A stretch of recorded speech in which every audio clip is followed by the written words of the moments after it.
বাড়ির লোকে কই তুই খেতার তলে মোবাইল টিপিস, গ্রামের লোকে কই তুই লেট্রিনে বয়ে মোবাইল টিপিস। তুই তো জানিস না এশার নামাজের পর কথা না বলে তাড়াতাড়ি ঘুমানো সুন্নত। যা গরুরে ভালো করে খেয়ে দিয়ে আর ফজরের নামাজটা পড়ে নিস। জি আচ্ছা মালাপুর সাহেব, ভুল হয়েছে। আমি আর গাছের তলে মোবাইল টিপবো না, আমি আর লেট্রিনে বয়ে মোবাইল টিপবো না। ইনশাআল্লাহ আমি আজ থেকে 5 ওয়াক্ত নামাজ পড়বো।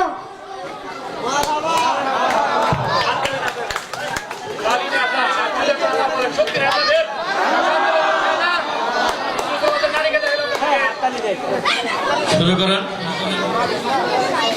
আসসালামু আলাইকুম মাতবর সাহেব। ওয়ালাইকুম আসসালাম। কেমন আছেন জজ সাহেব?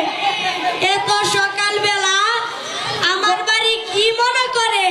গত রাত্রে আমার বাবা মারা গিয়েছেন। আমি ইমাম সাহেবের খুঁজে মসজিদে গিয়েছিলাম, ইমাম সাহেবকে পেলাম না। ইন্না লিল্লাহি ওয়া ইন্না ইলাইহি রাজিউন। তিনি তো 10 দিনের জন্য তাবলীগ জামাতে যাওয়ার কথা। তাহলে আমার বাবার জানাজা পড়াবে কে? বাবার জানাজা ছেলে পড়ালেই ভালো হয়, আপনি পড়ায় দেন। আমি তো জানাজার নামাজ পড়াতে জানি না। আমরা জানি আপনি এমএ পাস। আপনাদের ওই পড়ার ভিতরে কি জানাজার নামাজ শেখানো হয় না? স্কুল, কলেজ, বিশ্ববিদ্যালয়ে জানাজার নামাজ শিখায় না। তাহলে একটু ভেবে দেখি কি করা যায়। আব্দুল্লাহ, আবার মোবাইলটা লয়ে আয় তো।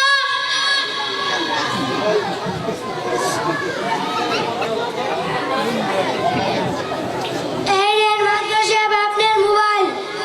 ইমাম সাহেবকে ভুল লাগা। আসসালামু আলাইকুম ওয়া রাহমাতুল্লাহি ওয়া বারাকাতুহু।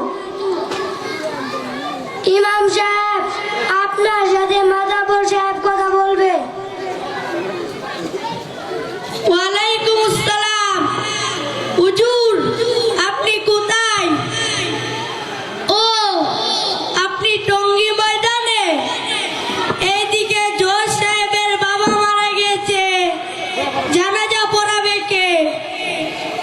আচ্ছা আচ্ছা, ইমাম সাহেব বড় বিপদ থেকে বাঁচালেন।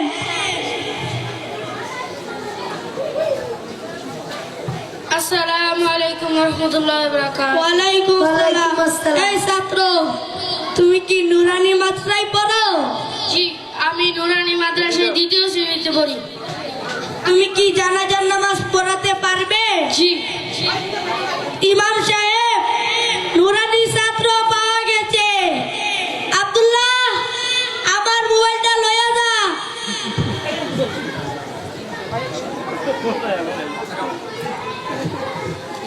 পারবে বাবা তুমি জানাজার নামাজ পড়াতে? ইনশাআল্লাহ পারবো। আমি দারুল ইসলাম ইন্টারন্যাশনাল মাদ্রাসার রওজাতুল আতফাল নুরানি বিভাগে 2য় শ্রেণীতে পড়ি। আমাদের সিলেবাসে কুরআন, হাদিস, দুআ, প্রয়োজনীয় মাসালা, জানাজা, জুম্মা ও একজন মুসলমানের যে বিদ্যা অর্জন করা ফরজ সে বিদ্যাও শিক্ষা দেওয়া হয়। এরই পাশাপাশি বাংলা, ইংরেজি, অঙ্ক, হাতে লেখা সহ সব কিছু শিক্ষা দেওয়া হয়। আমি আধুনিক শিক্ষায় এত বড় শিক্ষিত হয়েও জীবনের গুরুত্বপূর্ণ জানাজার নামাজ সেটাই পড়াতে জানি না। নুরানি উসিলায় আমার বংশের ইজ্জত বাঁচলো। বাবা, তোমার কাছ থেকে এক নতুন শিক্ষা পেলাম। বাবা, তোমাকে কথা দিলাম কালই আমার নাতিকে দারুল ইসলাম ইন্টারন্যাশনাল মাদ্রাসায় রওজাতুল আতফাল নুরানি বিভাগে 2য় শ্রেণীতে ভর্তি করাবো। আমি আমার সব নাতিকে নুরানি